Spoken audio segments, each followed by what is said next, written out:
जो मुठभेड़ है, कब कब आरोप लगे हैं फर्जी मुठभेड़ का।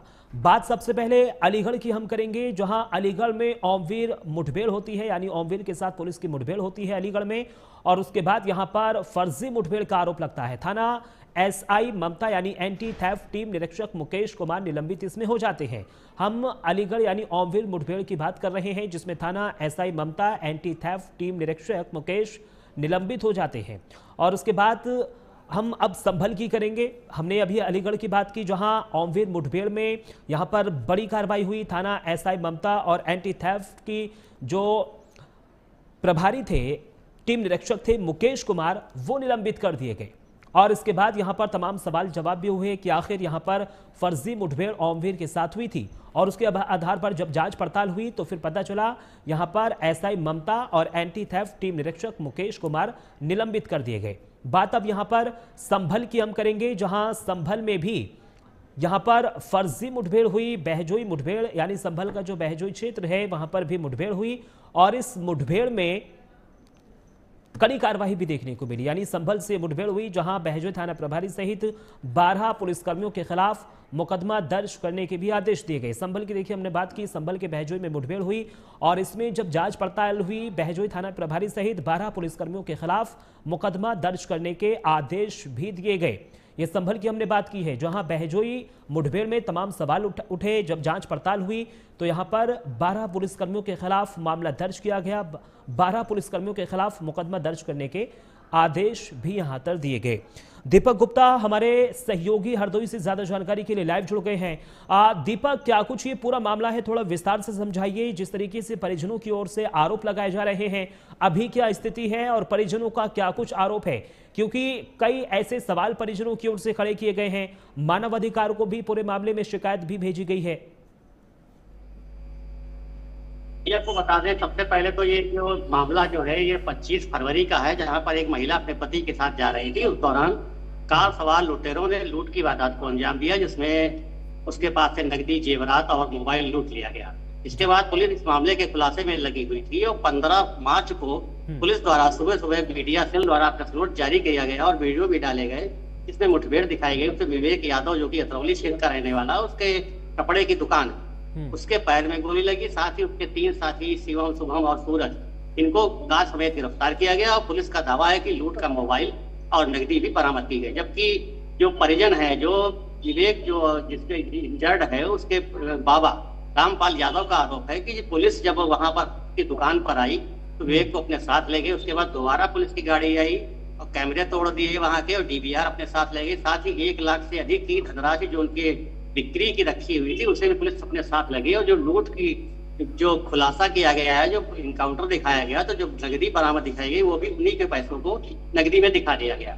तो कहीं ना कहीं ये बड़ा आरोप है, और जो राज्य मानवाधिकार को शिकायत भी भेजी गई है। साथ ही अन्य पहलुओं से भी उनका कहना है कि हम आदि जो तरीके से भी जांच कराना चाहते हैं। इसके लिए उन्होंने मुख्यमंत्री को भी चिट्ठी लिखी है, और भारत सरकार को भी इसके लिए चिट्ठी लिखी गई है कि मतलब इस तरीके से जो उनके पौत्र है उसके साथ ये वारदात की गई। अब जहां तक बात करें पुलिस की, तो पुलिस का जो अभी तक वक्तव्य स्पष्टीकरण आया, उसमें पुलिस का कहना है कि जो आरोपी विवेक यादव है, उसको पहले भी अवैध अपराध के गुनाह के चल के जेल जा चुका है, और मुकदमा और उसके ऊपर कायम है।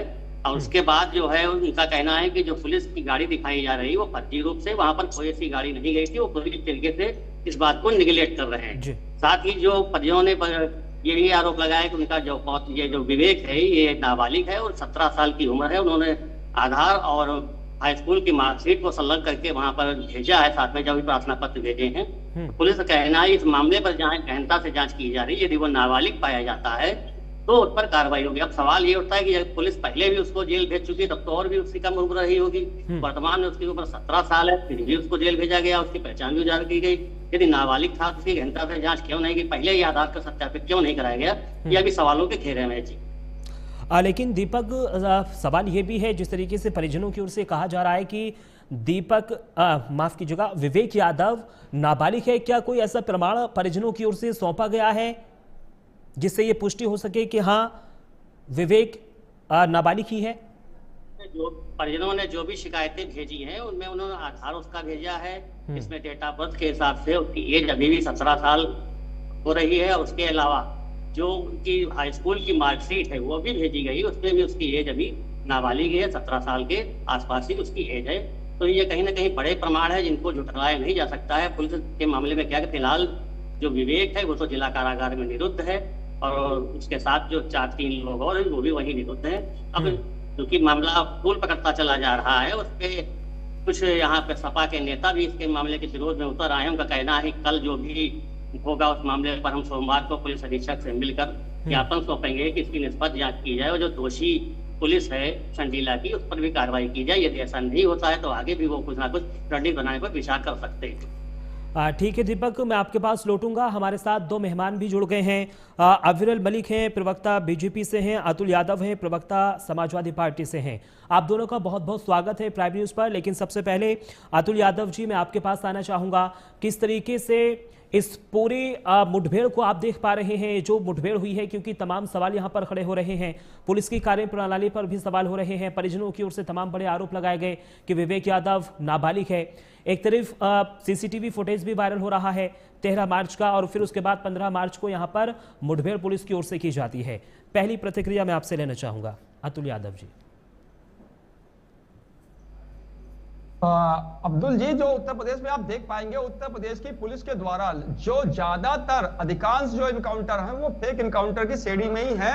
और ये क्या कर रहे हैं पुलिस वाले, जो है माननीय मुख्यमंत्री को खुश करने के लिए ऐसी प्रक्रिया अपनाते हैं, जबकि हमारे देश का संविधान है, कानून है, पुलिस की भी एक गाइडलाइंस होती है, व्यवस्थाएं हैं। अगर कोई अपराध करता है तो उसको समुचित तरीके से पकड़ करके मतलब माननीय न्यायालय के समक्ष प्रस्तुत किया जाए। अभी आप ही के चैनल के माध्यम से जो हम ये देख पा रहे हैं कि कोई नाबालिग है और उसके जो दस्तावेज जब चेक करे जा रहे हैं, तो जो आपके ही जो संवाददाता द्वारा बताया जा रहा है कि वो 17 साल की उम्र है, तो नाबालिग है, तो जुनाइल श्रेणी में आता है। रही बात अपराध, अगर उत्तर प्रदेश में अगर कोई अपराध घटित होता है तो पुलिस उसकी निष्पक्ष जांच करने के बजाय उससे वाहवाही लूटने के लिए जो है इनकाउंटर का फेक इनकाउंटर की स्थिति में लाके खड़ा कर देती है, जिससे मुख्यमंत्री जी खुश हो जाएं। लेकिन यह प्रक्रिया उत्तर प्रदेश के लिए उचित नहीं है। अपराध रुकना चाहिए, लेकिन अपराध को रोकने के तरीके जो आधुनिक अपनाने पड़ेंगे और निष्पक्ष जांच के माध्यम से अपनाने। अगर कोई अपराधी नहीं है, किसी को घर से उठा करके या उसकी दुकान से उठा करके ले जा करके फेक इनकाउंटर कर देना या उसे जेल में डाल देना, यह भी नैतिकता के खिलाफ है और उसके जीवन को बर्बाद करने वाली स्थिति में है। हम कभी नहीं कहते कि किसी अपराधी को आप ना पकड़े, अपराधी होता है, लेकिन जो कानूनी प्रक्रियाएं हैं उनका जो है तरीके से सलीके से कानूनन जो हमारा भारतीय संविधान है, पुलिस एक्ट है, और जो आईपीसी की जो अब तो हमारी बीएनएस बन गई है, जो हमारी जो धाराएं हैं उनके सुसंगत धाराओं में मुकदमा पंजीकृत करके कठोर से कठोर कार्रवाई करानी चाहिए। ठीक है यादव जी, मैं आपके पास लौटूंगा। अविरल मलिक भी हमारे साथ जुड़े हुए हैं, उनसे भी प्रतिक्रिया ले लेता हूं। अविरल मलिक जी, क्या आपको लगता है ये मुठभेड़ फर्जी हुई है? आ रहा हूं मैं आपके पास। जी नहीं, देखिए, जहां तक विषय एक तरीके से सवाल खड़े करने का, तो सवाल खड़ा करना उनका अधिकार है, अगर वो सवाल खड़े कर रहे हैं। और इसमें हुआ क्या है, सवाल खड़ा किया गया और राज्य मानवाधिकार आयोग को कंप्लेंट भेजी गई है। तो मैं समझता हूँ ये तो बेसिक राइट के अंतर्गत आता है, लीगल राइट है। वो राज्य मानवाधिकार आयोग को अप्रोच करें या एनएचआरसी को, नेशनल ह्यूमन राइट्स कमीशन को अप्रोच करें, ये तो निश्चित रूप से उनका अधिकार है, मौलिक अधिकार है, इसे कोई नहीं छीन सकता। अगर उन्हें इस प्रकार से लगता है तो उन्होंने अप्रोच किया है और निश्चित रूप से जांच के आधार पर बिल्कुल स्पष्ट हो जाएगा। और जहां तक विषय फर्जी एनकाउंटर का, तो उत्तर प्रदेश में फर्जी एनकाउंटर नहीं होते हैं। अगर होते हैं तो एक तरीके से कठोरतम कार्रवाई की जाती है और की जानी चाहिए ऐसे पुलिस वालों पे, चाहे वो एसपी हो, डीएसपी हो, कितना बड़ा अधिकारी हो, आईजी, डीआईजी हो, आईपीएस हो, आईएएस हो, पीसीएस हो, पीपीएस हो, इससे कोई फर्क नहीं पड़ता। अधिकारी है तो अधिकारी जनता की सेवा के लिए है। वो फर्जी एनकाउंटर को बढ़ावा देने के लिए, घूसखोरी, रिश्वतखोरी, इसके लिए बिल्कुल नहीं है। उसकी जो तनख्वाह जाती है वो जनता की टैक्स पेयर की एक तरीके से कमाई से जाती है। तो योगी जी की सरकार उत्तर प्रदेश में निश्चित रूप से, हमारी सरकार पूर्ण रूप से मजबूती के साथ ऐसे अफसरों के विरुद्ध भी कार्रवाई करती है अगर इस प्रकार के मामले सामने आते हैं। और जहां तक विषय इस पर सवाल खड़े किए जाने का, तो सवाल खड़ा किया गया, इसमें जांच होगी गहनता के साथ। जांच के पश्चात अविरल जी, समस्या यही तो है ना। देखिए, 13 मार्च का एक सीसीटीवी फुटेज वायरल हो रहा है। परिजनों की ओर से दावा किया जा रहा है कि विवेक यादव दुकान पर था 13 मार्च को, उसके बाद उसकी गिरफ्तारी होती है। 15 मार्च को पुलिस कह देती है एक प्रेस नोट जारी करके हमने 4 लोगों की गिरफ्तारी की है, जिसमें विवेक यादव भी शामिल होता है। तो क्या 2 दिन बाद उसको कहां तक घुमाया गया, पुलिस की कार्यप्रणाली पर यहाँ पर सवाल खड़े नहीं हो रहे। और जिस तरीके से अतुल यादव जी आरोप लगा रहे हैं कि सीएम योगी आदित्यनाथ को खुश करने के लिए पुलिस फर्जी मुठभेड़ कर रही है। नहीं, देखिए, जहां तक विषय अतुल जी का, तो अतुल जी समाजवादी पार्टी के प्रवक्ता हैं और निश्चित रूप से समाजवादी पार्टी विपक्ष में है। समाजवादी पार्टी अपना विषय रख रही है, वो अपना विषय रख रहे हैं, वो रखें। लेकिन जहां तक विषय एक तरीके से इस मामले का, इस प्रकरण का, तो जांच के आधार पे बिल्कुल स्पष्ट रूप से सामने आएगा जो भी मसला है। और जहां तक विषय हमारी सरकार का है, तो हमारा तो स्पष्ट मानना है उत्तर प्रदेश में फर्जी एनकाउंटर नहीं होते हैं, ना होने दिए जाएंगे। और अगर कोई करेगा तो कड़ी से कड़ी सजा ऐसे अधिकारी को दी जाएगी, चाहे कितना ही बड़ा वो क्यों ना अधिकारी हो, कि उसका चाहे कोई पॉलिटिकल सपोर्ट हो या कुछ भी हो। उत्तर प्रदेश अगर चलेगा कानून और संविधान, कॉन्स्टिट्यूशन ऑफ इंडिया के हिसाब से चलेगा, उसके लिहाज से चलेगा। और जहां तक विषय एक तरीके से उत्तर प्रदेश में कानून व्यवस्था को मजबूत करने का, तो स्पष्ट है उत्तर प्रदेश की पुलिस इस चीज को लेकर सजग है। और आज हर विषय पे एक तरीके से कार्रवाई की जाती है।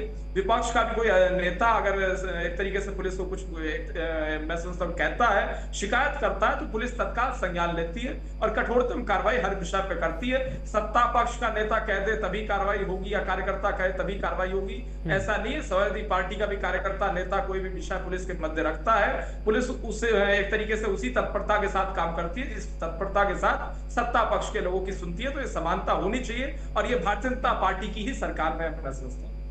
अविरल जी, लेकिन सवाल तो यही है ना, जिस तरीके से परिजनों की ओर से आरोप लगाया गया है, मानवाधिकार को भी शिकायत भेजी गई है, कुछ ना कुछ तो उनके पास ऐसा एविडेंस होगा ना जो मानवाधिकार को शिकायत भेजी गई है। और सीसीटीवी फुटेज को लेकर भी मैंने आपसे सवाल किया था। 13 मार्च को विवेक यादव की गिरफ्तारी होती है, 15 मार्च को पुलिस कह देती है कि हमने मुठभेड़ में गिरफ्तार किया है। इसको लेकर क्या कहेंगे आप? नहीं, देखिए, इसमें कई सारी चीजें इसके पीछे होती हैं। अगर आप कह रहे हैं कि भाई फर्जी एक तरीके से एनकाउंटर हुआ है, मुठभेड़ दिखाई गई, तो इस प्रकार से जो दिखाया गया, तो अगर वो फर्जी है तो फर्जी करने के पीछे उसकी कोई अधिकारी है तो उसकी क्या मंशा है, कि उसे किसने कहा है या क्या उसके पीछे रहा है, पुलिस से चूक हुई है यहाँ पर? हर प्रकार जी नहीं, हर प्रकार से जांच होगी, हर स्तर पे जांच होगी, कौन इसमें इन्वॉल्व है कौन नहीं है। और उसके साथ साथ जहां तक विषय एक तरीके से पुलिस का, तो पुलिस मैं समझता हूँ पूर्ण रूप से सत्यता के आधार पर काम करती है। अगर कोई गलत कर रहा है पुलिस वाला काम, तो उसके ऊपर कार्रवाई होगी, जेल जाएगा। कोई अधिकारी कानून से बड़ा नहीं है, आईएएस हो आईपीएस हो, उसके ऊपर कार्रवाई होगी, जेल जाएगा अगर वो अपराध करेगा। क्राइम सबके लिए इक्वल है इंडिया के अंदर। और जहां तक विषय एक तरीके से उत्तर प्रदेश में, हम तो पूर्ण रूप से कॉन्स्टिट्यूशन ऑफ इंडिया को 100% एग्जीक्यूट कर रहे हैं, काम यूपी में कर रहे हैं। और जहां तक अगर बात कर ली जाए इस मामले की, विवेक यादव के एक तरीके से नाबालिग होने का विषय और ये जो दावा किया जा रहा है, जो सामने तथ्य आ रहे हैं, तो मैं देखिए अविरल जी, अब मैं आपको ये भी जानकारी दे दूं अपने दर्शकों को भी, जो हरदोई जिलाधिकारी हैं अनुन्य झा, उनसे भी लगातार हमारी टीम संपर्क साधने की कोशिश कर रही है, लेकिन वो फोन रिसीव नहीं कर पा रहे हैं, बार बार कॉल को कट कर रहे हैं। लेकिन बड़ा सवाल यही खड़ा होता है कि आखिर ये इस तरीके से मुठभेड़ें कब तक और क्यों होंगी? आपके पास मैं आना चाहूंगा अतुल यादव जी। अविरल मलिक जी कह रहे हैं कि जांच का विषय है, जब जांच होगी तो दूध का दूध पानी का पानी हो जाएगा, इसमें आपको राजनीति नहीं करनी चाहिए। उत्तर प्रदेश में कानून व्यवस्था कायम है, फर्जी मुठभेड़ें नहीं होती हैं। आप देख पाएंगे कि जो उत्तर प्रदेश में जो है ज्यादातर जो मुठभेड़ हुई है, वो अधिकांश जितनी भी मुठभेड़ हुई है पुलिस के माध्यम से, वो फेक इनकाउंटर की श्रेणी में खड़ी होगी। और इस पर जो है माननीय उच्च न्यायालय इलाहाबाद के द्वारा भी टिप्पणी करी गई थी। ये भी अभी हालिया टिप्पणी है माननीय न्यायालय की। और रही बात उत्तर प्रदेश में विधानसभा में, माननीय योगी जी ने जब लखनऊ में एक पुल के नीचे पानी भरा हुआ था, वहां पर कोई ऐसी घटना घटी थी, तो विधानसभा में उन्होंने 16 उसमें अपराधी थे, लेकिन पुलिस वहां पे। अनुन्य झा से लगातार हमारी टीम संपर्क साधने की कोशिश कर रही है, लेकिन वो अभी तक फोन नहीं रिसीव कर पा रहे हैं। लगातार हम रिंगिंग की भी आवाज़ आपको सुनवा रहे हैं दर्शकों, लेकिन अभी तक जो हरदोई की कमान संभाले हुए हैं जिलाधिकारी अनुन्य झा, वो अभी तक कॉल रिसीव नहीं कर पा रहे हैं। हमारी टीम लगातार उनसे संपर्क साधने की कोशिश कर रही है, आखिर ये समझने की कोशिश कर रही है कि परिजनों की ओर से जो आरोप लगाया गया है क्या वो सही है, परिजनों की ओर से जो मानवाधिकार को शिकायत सौंपी गई है क्या वो सही है, और क्या ये जो मुठभेड़ हुई है ये फर्जी है या फिर पुख्ता सबूतों के आधार पर यह मुठभेड़ हुई है, क्योंकि परिजनों की ओर से आरोप लगाया जा रहा है। सीसीटीवी फुटेज भी वायरल किया जा रहा है परिजनों की ओर से। उनकी ओर से कहा गया कि 13 मार्च को विवेक यादव दुकान पर था, दुकान में बैठा हुआ था, लेकिन वहां पर उसकी गिरफ्तारी होती है और 15 मार्च को पुलिस की ओर से एक प्रेस नोट जारी कर दिया जाता है जिसमें कहा जाता है कि विवेक यादव मुठभेड़ में गिरफ्तार हो जाता है। लेकिन परिजनों की ओर से दूसरा आरोप यह भी है कि विवेक यादव अभी नाबालिग है, और अगर नाबालिग है तो फिर पुलिस की ओर से पहले से जांच पड़ताल क्यों नहीं की गई। बहुत बहुत शुक्रिया आप तीनों का हमारे साथ जुड़े, आपने कीमती वक्त हमारे साथ दिया। तो देखिए यहां पर इस मुठभेड़ को लेकर तमाम सवाल उठ रहे हैं। हालांकि परिजनों की ओर से अब शिकायत सौंपी गई है, विपक्ष की ओर से भी इस मुठभेड़ को लेकर तमाम सवाल उठाए जा रहे हैं, लेकिन पक्ष का कहना है कि यहां पर उत्तर प्रदेश में कानून व्यवस्था कायम है और किसी भी तरह की फर्जी मुठभेड़ नहीं होती है। हालांकि अब देखने वाली बात यह होगी कि मानव अधिकार इस पूरे मामले में क्या कुछ संज्ञान लेता है। फिलहाल मेरे साथ सिर्फ इतना ही। देश और दुनिया की तमाम बड़ी खबरों के लिए आप बने रहिए प्राइम न्यूज के साथ।